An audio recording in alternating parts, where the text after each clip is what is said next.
Idaho Falls wasn't the kind of town where people vanished. It wasn't the kind of town where doors were left open, where blood dried on carpets, where sirens cut through the quiet. It was the kind of place where neighbors knew each other by name, where families stayed for generations, where crime was a whisper rather than a scream. But on that morning, beneath the warm June sun, something was wrong. The street was empty when she arrived. She had been here before, stood on this very doorstep, knocked on this very door. But today the air carried something different, something she couldn't name but could feel in her bones. Angie should have answered. She knocked once, twice. The hesitation lingered in the space between her knuckles and the wood. Angie? No response. The blinds were partially drawn, but through the narrow slats, she could see the edge of the couch, the soft glow of morning light against the wall. Everything looked still, normal. But normal wouldn't explain why Angie hadn't called back, why she hadn't shown up where she was supposed to, why a gnawing unease had settled in the pit of her stomach. Her fingers brushed the doorknob, unlocked. Her breath hitched. The door creaked open, and the world shifted.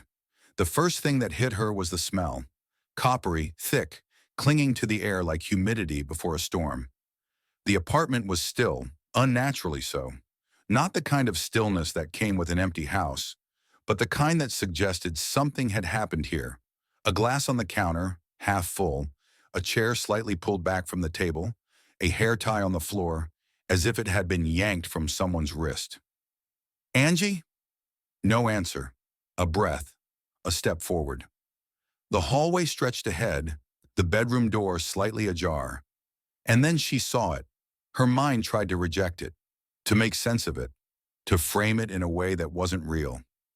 The body. Angie lay on the floor, unnaturally still, her golden hair fanned out around her, her skin pale against the dark carpet.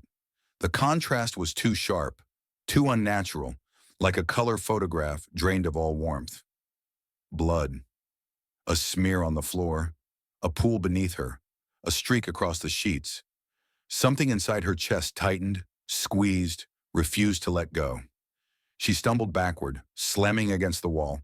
Her hands scrambled for her phone, fingers fumbling as she dialed. 912-2001.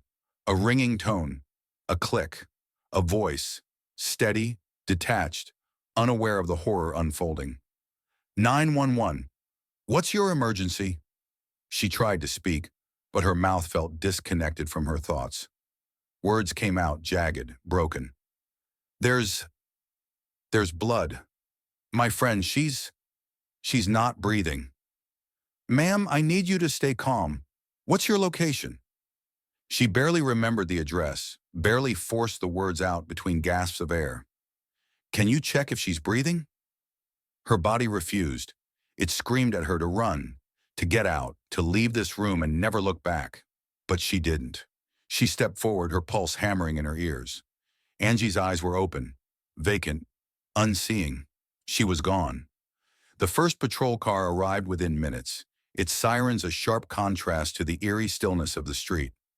Red and blue lights reflected against the neighboring houses, washing over the neatly trimmed lawns and white picket fences. The illusion of safety had shattered. Officer Dale Warren was the first to step out. A veteran of the Idaho Falls Police Department, Warren had seen his share of break-ins, domestic disturbances, and the occasional bar fight. But murder? That was different. He moved quickly up the steps, his boots heavy against the wood. The young woman who had made the call stood outside, arms wrapped tightly around herself, her face pale, eyes wide. She tried to speak, but no words came. He didn't need them. He could see it in her face. He stepped inside. The smell hit immediately, the metallic tang of blood, mixed with something else, something stale, the kind of scent that settled into walls and carpets, that clung to the back of the throat. His hand instinctively went to his belt, not for his gun, for his radio. Dispatch, this is Warren. We have a possible homicide. The words felt heavy. He'd never said them before. Not like this. He moved further inside. Living room, undisturbed. Kitchen, quiet. And then, the bedroom. His pulse remained steady, but something inside him stirred. She was young, too young, 18. Her body told a story, the way she had fallen, the defensive wounds on her arms, the violence etched into her skin. His jaw tightened. No forced entry, which meant one of two things. She had let them in, or they had already been here. Behind him, the crime scene unit arrived. Forensic technicians moved with precision, their gloved hands setting up cameras, swabbing for DNA, dusting for prints.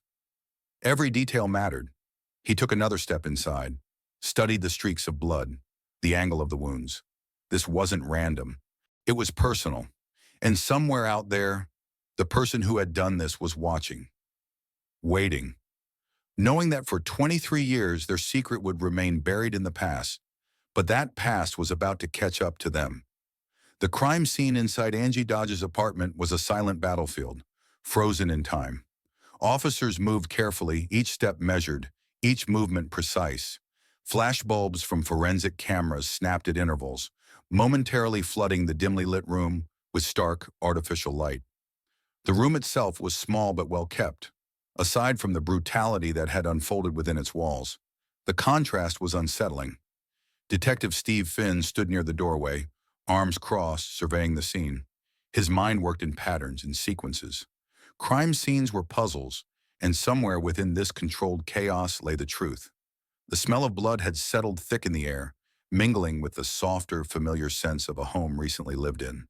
Perfume, detergent, the faintest trace of shampoo still lingering in the room. Angie had been alive here just hours before. The normalcy of that thought clashed violently with the scene before him. Her body was positioned awkwardly, sprawled out on the bedroom floor, head turned slightly to one side, golden hair fanned out beneath her. Blood had seeped into the carpet, darkening it beyond repair. Her arms bore deep defensive wounds, jagged cuts across her forearms, a testament to how hard she had fought. Bruising around her wrists suggested she had been restrained, at least momentarily. The knife wounds were savage, erratic, striking not with the cold precision of an experienced killer, but with the uncontrolled rage of someone in a frenzy. It wasn't just about ending her life. It was about something else, something more violent, more personal. Finn exhaled slowly, already turning over the possibilities in his mind. No signs of forced entry. That meant either Angie had known her killer or that they had gained access through an unlocked door. There was no sign of burglary, no drawers ransacked, no valuables missing. Nothing about this scene pointed to an intruder looking for money or possessions. That left only two possibilities: a personal vendetta or a crime of opportunity.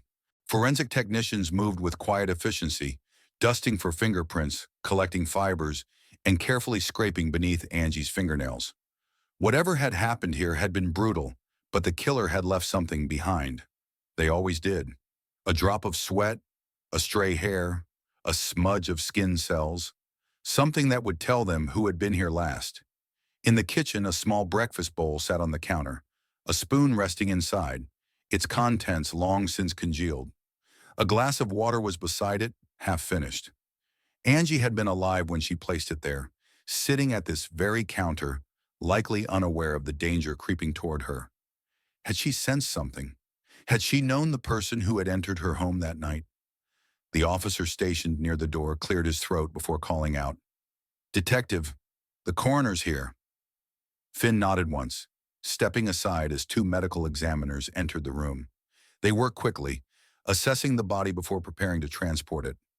One of them lifted Angie's hand slightly, tilting it to check for lividity, then gently set it back down. Her skin had already lost warmth. The time of death would be estimated soon, but they already had a window, sometime in the early morning hours. Finn let out a slow breath. The first step in this investigation was almost complete. The evidence would be cataloged, the autopsy performed, the DNA samples processed. But this wasn't a case that would be solved in a day. There were too many variables, too many missing pieces. Outside, the sun was climbing higher in the sky, indifferent to the horrors contained within these four walls. A small crowd had gathered beyond the police barricade.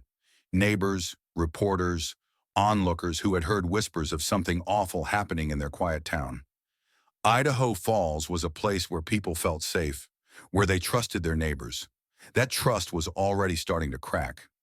The officers had started their first round of questioning, gathering initial statements. A neighbor had reported hearing something around 2 in the morning, a brief commotion, like furniture scraping against the floor. But nothing more. No shouting, no prolonged struggle. Whatever had been quick, violent, silent. The most immediate lead came from the person who had found Angie's body. A close friend who had stopped by that morning, expecting nothing more than a routine visit. Their statement was shaky, still laced with shock. They described Angie as happy the last time they'd seen her, planning to meet up with a few people the night before. But whether she had actually gone out, and with whom, remained unknown. It was the first tangible thread to follow. Finn stepped away from the crime scene, heading toward his car, his mind already moving to the next steps. The forensic evidence would take time, but there were other avenues. Friends, acquaintances, anyone who had spoken to her in the past 24 hours. Who had been the last person to see Angie Dodge alive? In the morgue, Angie's body was carefully placed onto the examination table, prepared for autopsy. The fluorescent lights above buzzed softly as the medical examiner made her first incisions, documenting each wound, each bruise. The recorder clicked on, and a detached professional voice began listing the details that would become part of the case file. The truth was in the body, waiting to be uncovered. By late afternoon, the town's anxiety had turned into something else, something heavier. Fear had settled into the cracks, seeping into conversations at grocery stores, whispered behind closed doors. The people of Idaho Falls weren't naive. They knew what this meant. A killer had walked among them, and until the police found out who, they still were. The next 24 hours would be critical. The DNA collected from the scene would eventually change everything. But no one knew that yet. Not the police, not Angie's family, and not the person who had left it behind. Idaho Falls had always been a place where people felt safe. It was the kind of town where kids rode their bikes down quiet streets until the sun dipped below the horizon, where neighbors watched out for each other, where people left their doors unlocked without a second thought. But that sense of security was unraveling. The morning after Angie Dodge's body was found, an unease settled over the town like a fog, thick and suffocating. By dawn, the news had already spread. It started as a whisper, an accident, a break-in, something terrible. But as the police presence grew outside the small apartment complex, the truth became undeniable. Someone had been murdered. Not just murdered, but brutally attacked in their own home. The kind of violence that didn't belong here. By noon, the fear had taken root. Parents kept their children inside, locking doors they had never locked before. People whispered in grocery store aisles, sharing theories, speculating, grasping for any explanation that made sense. The most chilling part wasn't just the crime itself, it was the uncertainty. Who had done this? Was it someone passing through? Or was it someone already among them? At the police station, the weight of those questions was suffocating. The pressure to solve the case was mounting, not just from the community, but from within the department itself. Detective Steve Finn sat at his desk, flipping through his notes, staring at the crime scene photos spread before him. The details were burned into his mind. The defensive wounds, the lack of forced entry, the sheer brutality of the attack. Someone had been inside that apartment with Angie, someone she either knew or didn't have time to fear. The DNA collected from the scene was being processed, but they couldn't afford to wait. If the killer was still in town, if they were watching, listening, waiting to see how close the police were getting, then they needed to move fast. The first round of interviews had already begun. Neighbors, friends, anyone who had seen Angie in the days leading up to her murder. Some had useful information, most didn't. But a few names kept coming up, and one name stood out. Christopher Tapp, a 20-year-old who had been seen with Angie in the days before her death. A young man with a history of reckless behavior, the kind of guy who ran with a crowd that didn't always make the best choices. Finn didn't like to jump to conclusions, but when the same name kept resurfacing, it wasn't by accident. Within an hour, officers had tracked Tapp down and brought him in for questioning.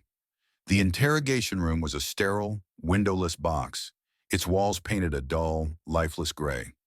A single fluorescent light flickered overhead, casting harsh shadows against the metal table where Tapp sat. He was jittery, his knee bouncing under the table, fingers tapping against his arm. His eyes darted around the room, avoiding contact, avoiding the camera mounted in the corner. A seasoned detective would recognize it immediately. Nerves. But was it nerves of an innocent man being questioned about something he didn't do? Or was it something else? The first round of questions was routine. Where were you that night? Who were you with? What time did you get home? Tapp's answers were hesitant, his words tumbling out in uneven bursts. He said he had been with friends, but when asked to name them, he stumbled, pausing too long before answering, as if trying to remember a story he hadn't rehearsed well enough. Finn watched from the other side of the two-way mirror, arms crossed, his mind working through the inconsistencies. People who were telling the truth didn't stumble through the details of their own alibi. They didn't correct themselves mid-sentence, or pause to think about what they had done the night before. Innocent people had one story, and they stuck to it. Tapp's story kept shifting. The detectives in the room pressed him, their questions tightening, their voices sharpening. Where exactly were you? Who can confirm it? Did you see Angie that night? Tapp wiped his hands on his jeans. He was sweating. Then he made a mistake. He mentioned something specific about the crime scene, something only the killer would know. It was subtle, just a small detail about the way Angie had been found, a detail that hadn't been released to the public. The officers exchanged a quick glance, the air in the room shifting. Tapp noticed it. He knew he had said too much. The questions came harder now, sharper, more direct. The pressure was mounting, and he felt it. His story started to buckle. And then, just like that, it changed. The time he got home, later than he had first said. Who he was with. Suddenly he wasn't so sure. If he had seen Angie that night, maybe, maybe not. He wasn't sure anymore. That was all Finn needed to hear. The moment someone adjusted their story, the moment they doubted their own alibi, they were in trouble. The officers kept pushing, kept applying pressure, watching for the moment when the cracks in his story would split wide open. But what they didn't realize, what no one realized at the time, was that they weren't just breaking down a suspect. They were about to create one. The walls of the interrogation room had a way of closing in on people. It wasn't just the size of the room, small, barely enough space for the table and 3 chairs, but the weight of the place, the way the air felt heavier inside, the way the fluorescent light cast long, sharp shadows, the way the silence stretched, pressing against the ears, waiting to be filled. Christopher Tapp sat hunched in his chair, his body language a stark contrast to when he had first walked into the station. The confidence, or whatever nervous energy he had started with, was gone. Now his shoulders slumped, his fingers fidgeting restlessly in his lap. His eyes darted across the room, unfocused, as if searching for a way out. Hours had passed. The questioning had started slow, routine.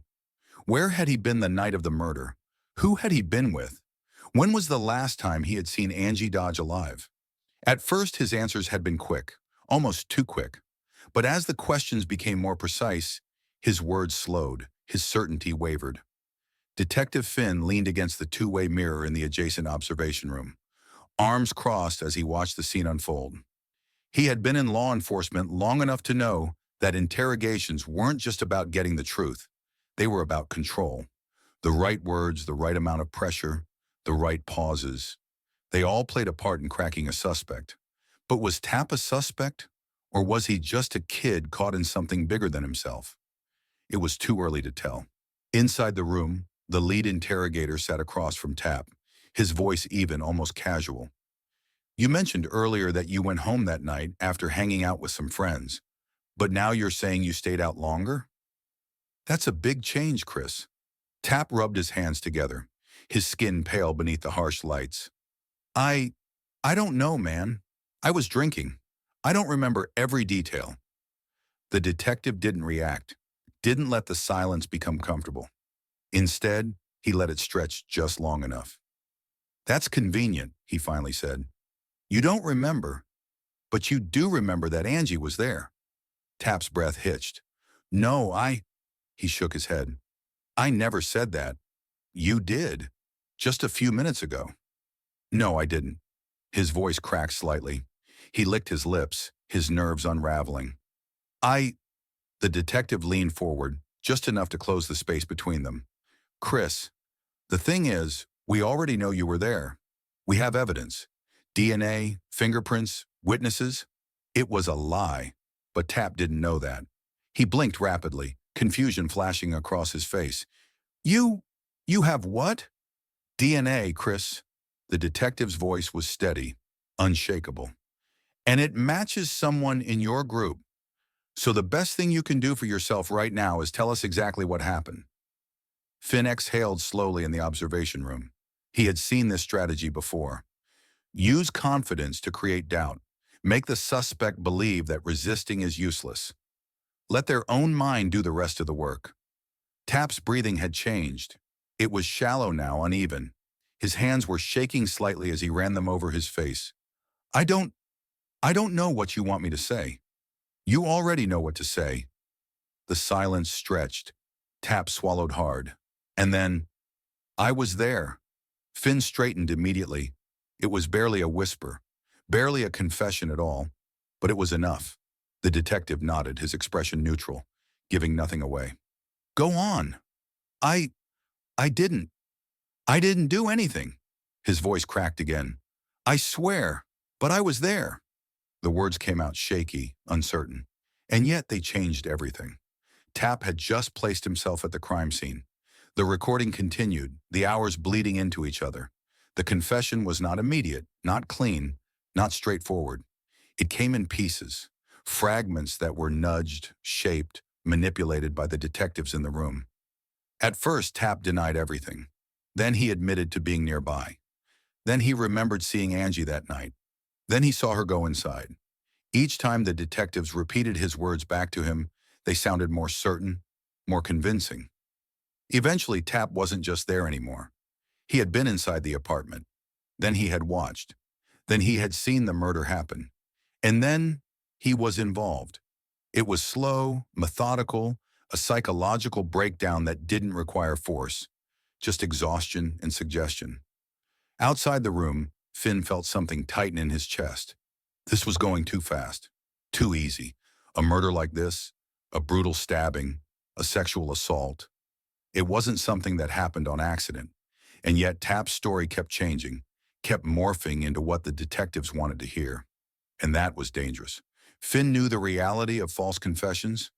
They weren't as rare as people thought. When someone was put under enough pressure, deprived of rest, convinced that resistance was pointless, they started to believe things that weren't true. And right now, that was exactly what was happening. But once a confession was made, it was almost impossible to take back. Finn turned to the officer beside him, voice low. This isn't right. The officer barely looked at him. He just admitted to it because they fed it to him. Doesn't matter. The officer gestured toward the interrogation room. He's ours now. Finn looked back at Tapp, still slumped in his chair, still crumbling under the weight of his own words. And suddenly it was clear. Tapp wasn't just confessing. He was being pushed toward a version of the truth that wasn't his own. But the damage was done. On record, Christopher Tapp had just confessed to being involved in the murder of Angie Dodge. And the case was about to take a dangerous turn. The words were out. They were on tape. Christopher Tapp had confessed. Inside the interrogation room, the air had turned stale, heavy with the weight of what had just transpired. Tapp's body sagged against the chair, drained, his hands still trembling against the cold metal of the table. He had been sitting in that room for hours, subjected to relentless questioning, his own thoughts pulled apart and pieced back together in a shape that wasn't entirely his own. He had admitted to being at the scene. He had admitted to watching it happen. And by the end, he had admitted to being involved. Somewhere in his mind, reality and suggestion had become tangled, blurred beyond recognition. The moment those words had slipped from his lips, everything changed. There was no taking them back. Outside, behind the two-way mirror, the officers exchanged glances that carried finality. They had their man. By the time the door to the interrogation room finally opened and Tapp was led out in handcuffs, the wheels of the justice system were already in motion. The investigation had reached its next phase. Now it was about building a case that would hold up in court, and the prosecution was eager to move forward. Tapp was officially charged with the first-degree murder and rape of Angie Dodge. The public didn't know the full details yet. They didn't need to. The police had a confession, a clean, undeniable statement that placed him at the scene. For most people, that was enough, but not for everyone. Detective Steve Finn sat in his office, replaying the confession tape. The audio crackled slightly, the voices distorted by the lack of DNA evidence was explained away. The prosecution argued that just because his DNA wasn't found, it didn't mean he wasn't involved. When Finn listened to the arguments, he felt something deeply unsettling take root in his stomach. This wasn't justice. It was convenience. By the time the jury was dismissed to deliberate, the outcome felt inevitable. The confession was too damning. The inconsistencies didn't matter. The missing DNA didn't matter. The fact that Tapp had been manipulated, that he had been led into a version of events that fit the police's needs, none of it mattered. When the verdict was read, there was no shock, no hesitation. Guilty. Christopher Tapp was sentenced to 30 years in prison. His mother sobbed in the back of the courtroom. Tapp himself didn't react, his face blank, as if his mind had already left his body. And outside, the people of Idaho Falls breathed a little easier, believing that justice had been served. But it hadn't, because the real killer was still out there. And for the next 20 years, they would remain free. The door slammed shut behind him. The sound echoed down the concrete hallway, swallowed by the sterile silence of the prison walls. Christopher Tapp had just been sentenced to 30 years in prison for a crime he hadn't committed. The weight of it hadn't fully settled yet. Maybe it wouldn't for a long time. He had spent the last year moving through this nightmare in slow motion, watching his own life unravel in ways he had never imagined. One moment, he had been a 20-year-old kid, hanging out with friends, worrying about nothing more than the next weekend. Now he was an inmate, locked inside a world where time stretched endlessly, where every second was a reminder of the mistake that had been made. But was it a mistake? To the public, there was no doubt. They had watched the trial, seen the confession, listened to the carefully crafted narrative presented by the prosecution. Christopher Tapp had been convicted not by evidence, but by the sheer force of belief. Belief that he was guilty, that his confession had been real, that justice had been served. No one questioned the missing DNA match. No one asked why the details of his confession didn't align perfectly with the forensic evidence. No one cared that the entire case had been built on the fragile foundation of a manipulated admission. For the people of Idaho Falls, the case was closed. Angie Dodge's killer had been caught. The town could breathe again. But the truth was still out there, walking free. The prison was a different kind of world. It had its own rules, its own hierarchy, its own silent threats that lurked beneath the surface of every interaction. Tapp wasn't violent. He wasn't hardened. And in a place like this, that made him a target. The first year was the hardest. He learned quickly that weakness was dangerous. You didn't make eye contact for too long. You didn't ask questions. You followed the routine. You kept your head down. But the worst part wasn't the isolation or the fear. It was the knowing. Knowing that he shouldn't be here. Knowing that somewhere Angie Dodge's real killer was still free. Time blurred. Days bled into weeks, weeks into months, months into years. Appeals were filed and denied. The same arguments were made. The confession was coerced. The DNA didn't match. The evidence didn't add up. But the legal system wasn't built to admit its mistakes easily. Once a conviction was in place, undoing it was nearly impossible. The people who had put Tapp in prison weren't eager to question whether they had made the wrong call. Careers were built on this case. Promotions had been given. The town had found closure. No one wanted to reopen a wound they believed had already healed. But outside the prison walls, the seeds of doubt had begun to take root. For years, Carol Dodge had lived with rage, grief, and an unbearable emptiness. Losing Angie had hollowed her out, left her adrift in a world that didn't make sense anymore. She had sat through the trial, watched Christopher Tapp be convicted, and felt nothing but anger. He had taken her daughter from her. That's what she had believed. But over time, something changed. At first, it was just a nagging feeling, a whisper in the back of her mind that something wasn't right. Then it became a question, and once the question had formed, it refused to go away. She started going over the evidence, studying the details she hadn't let herself look at before. And the more she saw, the more she realized something was wrong. The DNA didn't match. The confession was inconsistent. The crime itself had been brutal, personal, violent, chaotic, and nothing about Tapp's demeanor, his background, his past behavior fit the profile of a killer like that. She had wanted justice. She still did. But now she wasn't sure she had gotten it. And if Christopher Tapp wasn't the person who had taken Angie from her, then who was? Outside of Carol Dodge's growing doubts, there were others who had never been convinced of Tapp's guilt.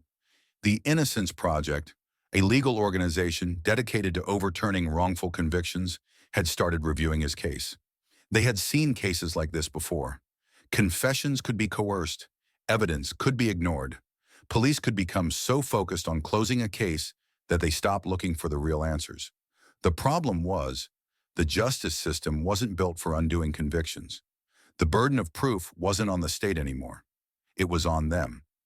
If they wanted to free Christopher Tapp, they had to prove, beyond any doubt, that he wasn't involved. And they had one undeniable piece of evidence on their side. The DNA left at the crime scene did not belong to him. It was someone else's, a ghost in the system, waiting to be identified. If they could find a match, they could prove, once and for all, that the wrong man had been convicted. And more importantly, they could finally unmask the real killer. But time was slipping away. Christopher Tapp had already lost 20 years. Would the truth come in time to save what was left of his life? Time moved differently in prison. Days stretched into weeks, weeks into years.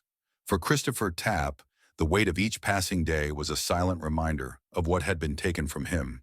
For 20 years, he had lived within concrete walls, locked away for a crime he hadn't committed. The outside world moved on without him. New technologies, new faces, an entire generation that had never known the Idaho Falls he remembered. Inside, everything remained the same. The same routines, the same voices, the same feeling of time slipping through his fingers, inch by inch, year by year. And yet, something had changed. Outside, beyond the prison walls, the fight for his freedom was no longer just an uphill battle. It was gaining traction. Carol Dodge had transformed from a grieving mother seeking justice into something else entirely. A woman fighting for the truth, no matter where it led her. She had once believed with absolute certainty that Christopher Tapp was responsible for her daughter's murder. But now, the doubt had taken root so deeply that it consumed her. She had spent years poring over the evidence, questioning every detail, and one fact remained unshakable. The DNA at the crime scene did not belong to Christopher Tapp, and if it wasn't his, then someone else had been there. Someone the police had never found. Someone who had walked free for more than 2 decades. The question was, who? The Innocence Project had taken up Tapp's case, but proving wrongful conviction was never a simple process. The legal system wasn't built to undo mistakes. It was built to preserve convictions. Even with overwhelming evidence, getting a court to acknowledge that they had made the wrong call was a battle. The first step was the DNA.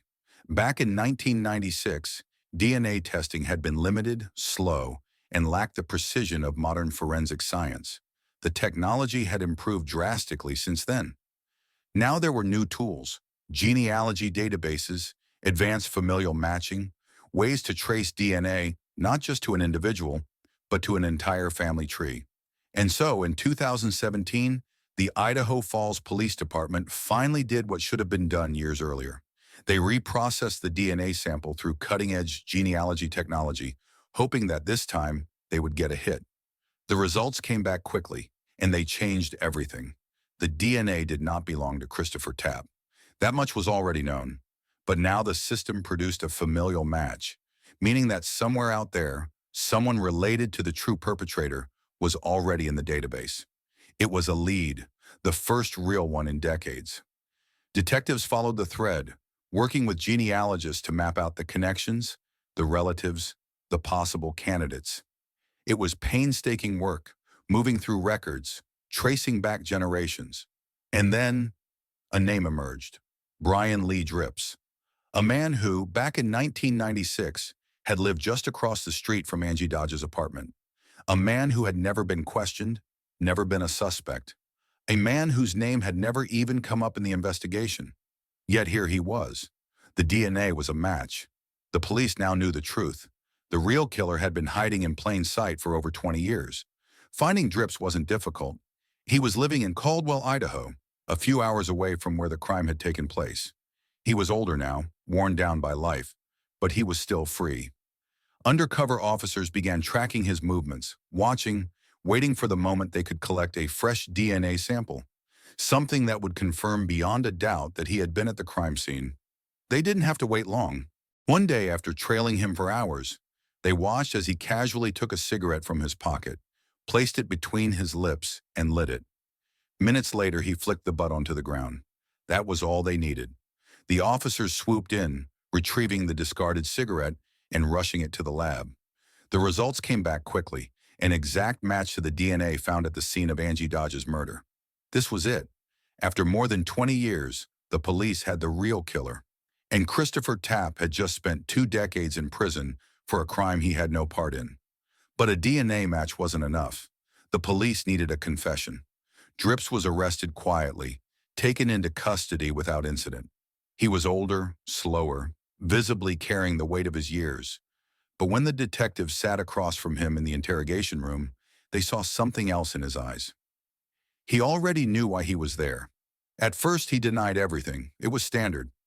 No one walks into an interrogation room and immediately admits to murder. But the detectives had something that couldn't be argued with. DNA never lies. And when they confronted him with the evidence, with the indisputable proof that he had been inside Angie Dodge's apartment that night in 1996, that he had left behind his DNA, he broke down. He admitted to everything.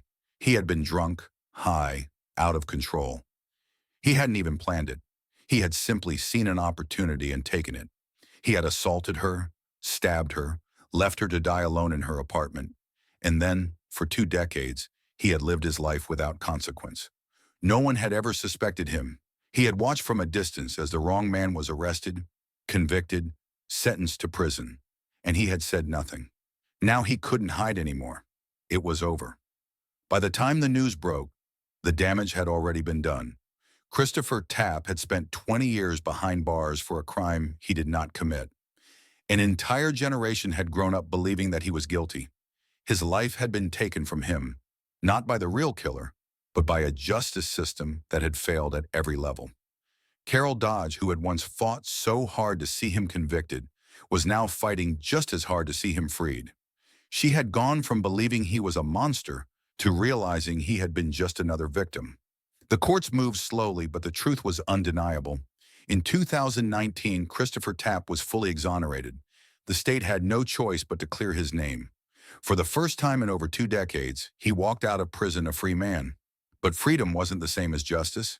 Justice would have been never having to lose those years in the first place.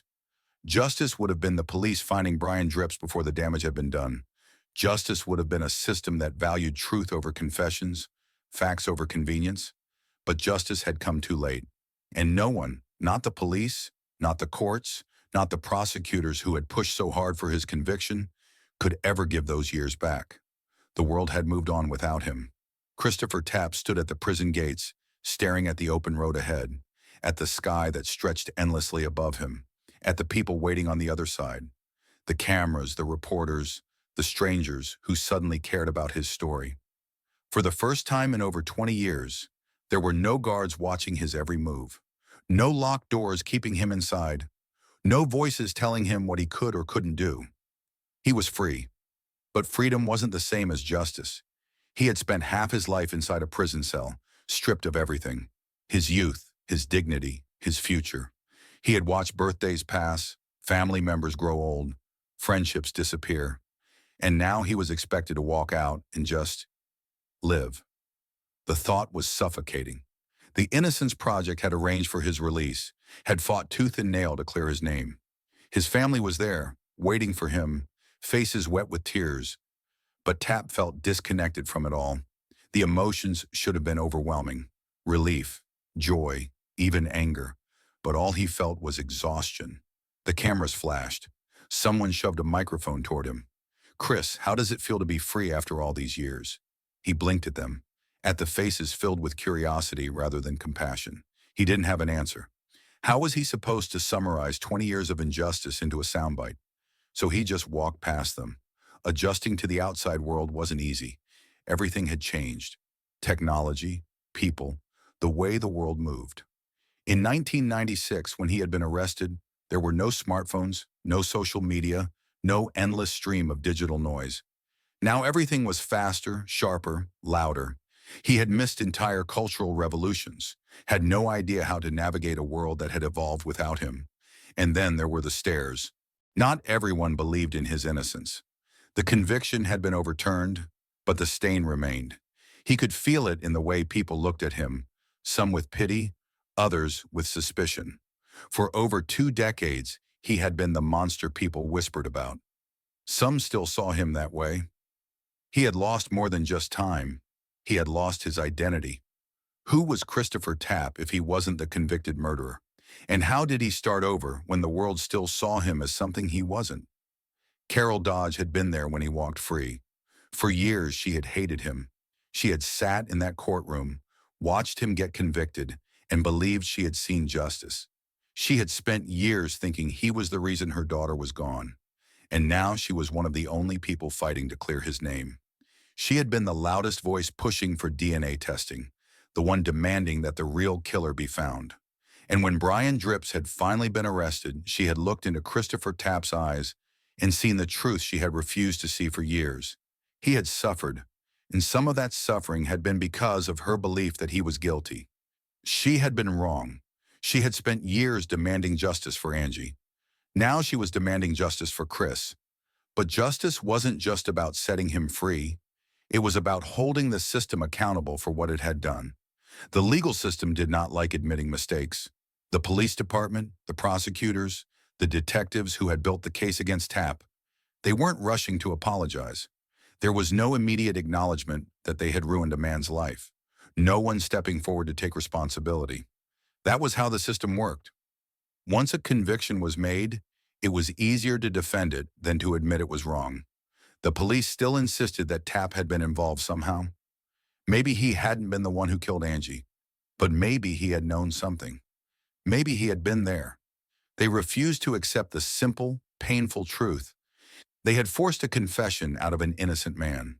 It was easier to rewrite history than to admit failure. But the facts didn't lie. There had never been a single piece of physical evidence linking Tapp to the crime.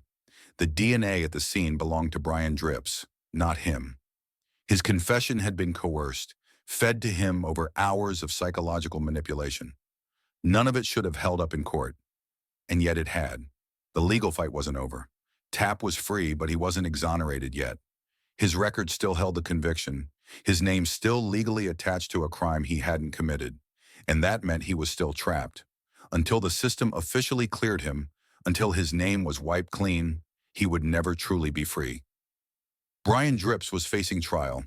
The man who had actually committed the crime, who had taken Angie's life, was finally being held accountable. But it didn't feel like victory. Christopher Tapp had already paid the price. Carol Dodge had spent years believing a lie. And Angie Dodge was still gone. No matter how many convictions were overturned, no matter how many guilty men were finally caught, none of it would bring her back. That was the cruelest part of it all. Justice, when it came, was always too late. The courtroom was silent, thick with tension, as Brian Dripps sat at the defendant's table, his face a hollow mask of indifference. He was older now, heavier, the years having worn him down in ways that were visible even beneath his prison uniform. But there was no sense of remorse in his expression, no grief, no weight of guilt pressing against him, the way it had pressed against Christopher Tapp for 20 years. This was the man who had stolen Angie Dodge's life, who had walked free while someone else had been locked away for his crime. And yet, as the judge prepared to hand down his sentence, he sat there as if he had already resigned himself to his fate. For Carol Dodge, this moment was supposed to bring closure. For decades, she had fought for justice. She had believed the wrong man was guilty, had sat through Christopher Tapp's trial and sentencing with a sense of grim satisfaction, believing that justice had been served. She had been wrong. She had spent years advocating for the police, trusting in the process, believing that the system worked. And yet that very system had allowed the true killer to walk free while an innocent man lost 20 years of his life. Now she was here for the real ending, the final reckoning. The judge's voice broke through the silence, steady and firm. Brian Drips, you have pleaded guilty to the first-degree murder and rape of Angela Dodge. The court finds you guilty as charged and sentences you to life in prison without the possibility of parole. There was no outburst, no dramatic reaction, just finality. The gavel struck the desk, sealing his fate. It was over. But the relief Carol had expected never came. She had thought that seeing him sentenced would fill the void Angie's death had left behind, that it would finally bring her peace. Instead, all she felt was emptiness. Because justice wasn't the same as restoration. It couldn't bring her daughter back. It couldn't undo what had happened. And it couldn't give Christopher Tapp back the 20 years that had been stolen from him. The press had gathered outside the courthouse, waiting for statements, waiting to capture the moment justice was served. But what did justice even look like after a case like this? Christopher Tapp had walked free months earlier, exonerated at last, but his life was still in ruins. No amount of legal action could erase 2 decades of suffering. No government compensation could replace the years he had lost. He had missed his 20s, his 30s. He had watched life pass him by from behind bars, all because the police had needed someone to blame. Now, as reporters asked him how he felt knowing that the real killer was finally behind bars, he didn't have an easy answer. What was he supposed to say? That he was relieved? That he could finally move on? That wasn't the truth. The truth was, he was still trying to figure out how to live in a world that had moved on without him. The truth was, no amount of justice could change what had happened. And the truth was, he wasn't sure if he would ever feel truly free. Carol Dodge gave her statement next. She spoke about Angie, about the daughter she lost, about the memories that had been stolen, about the fight for justice that had taken over her life. And then she spoke about Christopher Tapp. She admitted her mistake, admitted that for years she had believed in a lie, had demanded a conviction that should never have happened. She had called for the wrong man's head while the real killer had remained in the shadows. She had trusted the police, trusted the system, and it had failed her daughter, and failed Christopher Tapp. I spent years thinking I had justice, she said, voice steady but thick with emotion. But justice without truth is just another kind of injustice. And she was right. The aftermath of the case rippled far beyond Idaho Falls. National conversations ignited about coerced confessions, about the failures of law enforcement, about the flaws in the justice system that allowed innocent people to be convicted while the guilty went free. The police department faced scrutiny. The detectives who had led Tapp's interrogation were questioned, their tactics exposed, their methods condemned. The truth was undeniable now. They had fabricated a case against him, fed him details, worn him down until he said what they wanted to hear. It wasn't an accident. It was a failure of justice at every level. New reforms were proposed, changes to interrogation methods, limits on how long suspects could be questioned, new guidelines on DNA evidence. But reform didn't come easily. The same system that had convicted Tapp was the same system designed to protect itself. People lost faith, and rightly so. Because if this could happen to Christopher Tapp, how many others were still out there, trapped in cells for crimes they didn't commit? How many other confessions had been forced? How many other killers were still walking free? For every wrongful conviction, there was a real perpetrator still out there. Brian Drips had been caught, but how many others never would be? Time moved forward. Christopher Tapp tried to rebuild his life. He had lost so much. The world had changed beyond recognition. Adapting wasn't easy. He struggled to find work, to form relationships, to reconnect with the people who had once been in his life. Some days were better than others. Some days he could almost convince himself that he was moving on. Other days, the weight of those 20 years pressed down so hard he could barely breathe. He wasn't angry anymore. Anger required energy, and he had spent too much of his life fighting. Now he just wanted to live. Carol Dodge visited Angie's grave one last time before leaving Idaho Falls for good. She traced the letters on the headstone, whispering a quiet apology to the daughter she had spent her life fighting for. Angie had deserved better. Christopher had deserved better. And she could only hope that, in some way, her fight had meant something. That the mistakes made in this case would prevent another family from suffering the same way. That one day the justice system wouldn't just focus on closing cases, but on getting them right. But that was a battle for another time. For now, she placed a single white rose on the grave and walked away. Not with peace, not with closure, but with the truth. And that was all she had left. Thank you for watching our video. Please subscribe, follow us, and leave a comment. It truly helps us keep bringing you gripping and thought-provoking true crime stories.